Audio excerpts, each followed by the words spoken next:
Ekonomski fakultet u Splitu je uz potporu Generalne uprave za istraživanje i inovacije Europske komisije bio domaćin ovogodišnjeg izdanja Tjedna inovativnih regija u Europi, WIRE 2020, koji se zbog pandemije prvi puta organizira online. Riječ je o najznačajnijoj međunarodnoj konferenciji posvećenoj inovacijama i regionalnom razvoju. WIRE 2020. u organizaciji Ekonomskog fakulteta u Splitu i uz potporu Europske komisije se organizira dakako po 11. put. Svaka država za vrijeme svog predsjedavanja dobije mogućnost organizirati tu vodeću europsku platformu zaduženu za promoviranje inovacija i regionalnog razvoja. Sukladno odličnim iskustvima koje Ekonomski fakultet u Splitu ima sa Europskom komisijom, mi smo dobili tu čast ili odgovornost da organiziramo ove godine. Nakon svih peripetija koje smo imali po pitanju dakako epidemiološke situacije, na kraju se ta konferencija uspješno održala od 4. do 6. studenog ove godine.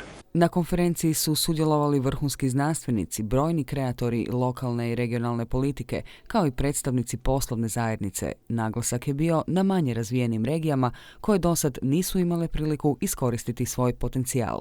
Da bi to ostvarili, tijekom sama 3 dana održavanja konferencije prikazani su brojni primjeri koji bi trebali potaknuti i dakako pitanja koja se vežu uz digitalnu transformaciju, koja se vežu uz pametne gradove, uz određene korištenje informatičkih i telekomunikacijskih tehnologija za potrebu promoviranja zelene tehnologije i sve ono što bi inače trebalo imati u fokusu prilikom promišljanja ukupnog lokalnog i regionalnog razvoja.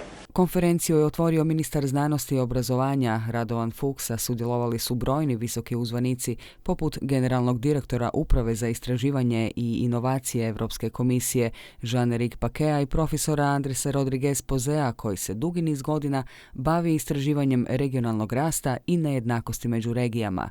Govorio je o važnosti inovacija u manje razvijenim regijama, naglasivši kako se stvara sve veća razlika između razvijenih i manje razvijenih zemalja.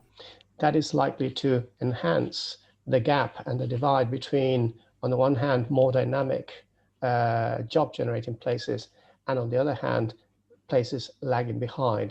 And therefore it is essential to try to push innovation in less developed regions in order to increase not just the employment possibilities and the opportunities for people living there, but also the well-being of the whole of Europe. Trenutna zdravstvena kriza izazvana koronavirusom pokazala je da se bolje snalaze društva orijentirana na inovacije i tehnologiju, pa je to još jedan razlog da se inovacija postavi u središte strategije.